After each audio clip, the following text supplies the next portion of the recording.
শত শত না প্রায় হাজার হাজার লক্ষ লক্ষ আওয়ামী লীগের নেতাকর্মী এই মুহূর্তে দিশেহারা। দলটির সাংগঠনিক কার্যক্রম নিষিদ্ধ করে দেওয়া হয়েছে, আর অনেকের বিরুদ্ধে এই মুহূর্তে গ্রেপ্তারি পরোয়ানাও জারি হচ্ছে।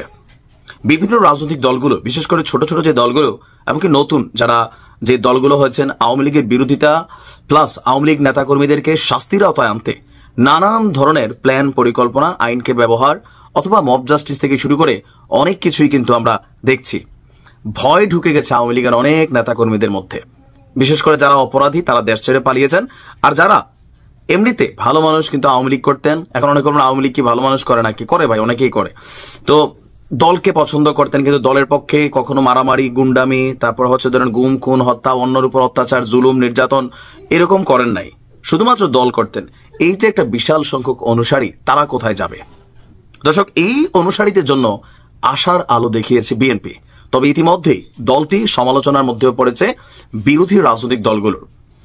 গেল কয়েকদিন আগে বিএনপির জ্যেষ্ঠ মহাসচিব মির্জানা রুহুল কবির রিজভী সাহেব তিনি বলছিলেন যে বিএনপি নতুন করে 1 কোটি সদস্য কালেকশনের জন্য তারা পরিকল্পনা করেছে এবং মাঠে নেমেছে। তো এই 1 কোটি যে সদস্য, এদের মধ্যে টার্গেট কারা কারা?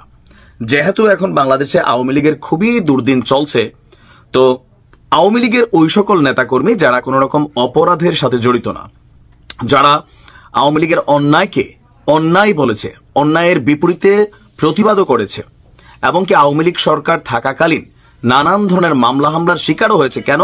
দলটার বিভিন্ন কর্মকাণ্ডের প্রতিবাদ করায়।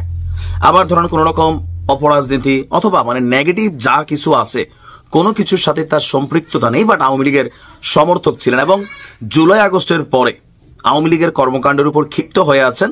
তারা চাচ্ছেন যে নতুন কোথাও কি যাওয়া যায়। জি, এই নতুন কোথায় যাওয়া যায় কিনা তাদের জন্য সুবর্ণ সুযোগ দিয়েছে বাংলাদেশ জাতীয়তাবাদী দল বিএনপি।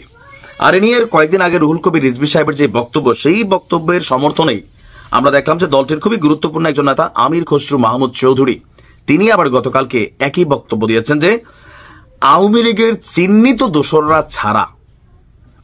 দোসররা ছাড়া বিএনপির সদস্য হতে পারবে ওই রকম কর্মীরা কারা, যারা বিএনপির কার্যক্রমে বাধা দেয়নি, হয়রানি করেনি, কিংবা পরোক্ষভাবে সহযোগিতা করছে। হতে পারে একটা ভিডিও বানাইয়া, হতে পারে নীরব থাইকা, হতে পারে একটা গোপনে তথ্য দিয়া, তারা চাইলে বিএনপির সদস্য হতে পারবে।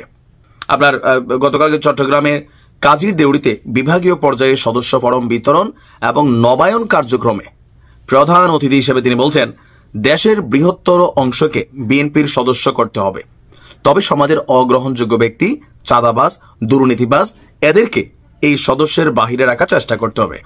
তিনি বলেন যে গত 15 বছর বিএনপির নেতাকর্মীরা মিথ্যা মামলার শিকার হয়েছে, পালিয়ে বেরিয়েছে, বড় দল হিসেবে বিএনপির সাংগঠনিক কার্যক্রম চালাতে পারেনি, এজন্য দলের সাংগঠনিক কার্যক্রমকে শক্তিশালী করতে হবে। এটাকে অনেকে আবার সাধুবাদ জানিয়েছেন যে এই মুহূর্তে দীর্ঘদিন যাবৎ ট্রমাটাইজড একটা দল হচ্ছে বিএনপি। ট্রমাটাইজড আমরা কেন বলছি? যে ধরেন মাঠের রাজনীতিতে নিজেদের কোনো অধিকার আদায় করার জন্য মাঠে যে চাপ তৈরি করা দরকার, অথবা যে কোনো একটা অধিকারের জন্য বা নির্বাচন ইস্যুতে সরকারকে যে চাপটা বিএনপি দেওয়ার কথা বা মানুষ ভাবতো, সেটা কিন্তু বিএনপি পারে নাই, মুখ থুবড়ায় পড়তেছে বারবার। কিন্তু এনসিপি এটা সরকারি দলই, সবাই বলে, আর কার্যক্রমে আমাদেরও এটাই মনে হয়। তো তারা যে কোনো কিছু মাত্র 2 দিনের মধ্যে যে জিনিসটা আদায় করে, বিএনপি একটা নির্বাচন কেন আদায় করতে পারতেছে না বা সরকারকে বাধ্য করতে পারতেছে না, এইটা নিয়েও অনেকে বলেন যে ট্রমাটাইজড। তো সেই ট্রমাটাইজড অবস্থান থেকে বের হওয়ার জন্য তাদের মাঠের কার্যক্রম বা সাংগঠনিক দক্ষতা, শক্তিমত্তা বাড়াতে গেলে দলীয় নেতাকর্মীর প্রয়োজন আছে। তো সেই ক্ষেত্রে বিএনপি টার্গেট হচ্ছে আওয়ামী লীগের সুশীল টাইপের ক্যারেক্টার যারা, অথবা ভদ্র টাইপের ক্যারেক্টার যারা, ধরেন তারা চাইলে বিএনপিতে সদস্য হিসাবে জয়েন করতে পারবে।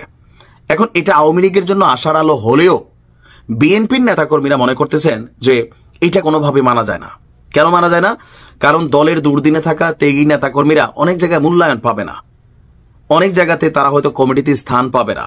আওয়ামী লীগের এই ভদ্রলোকরা ঢুকলে তারা হয়তো অনেক জায়গায় এখানে কমিটিতে ঢুকে যাবে, এমনকি অনেক জায়গায় এরকম হচ্ছেও নাকি।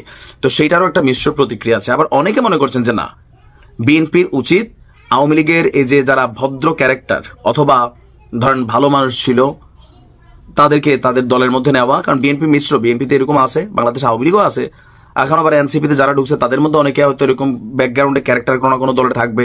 তো সকল কিছু মিলিয়ে রাজনীতি। বাট আপনি বিষয়টাকে কিভাবে দেখছেন? সময় বলে দিবে।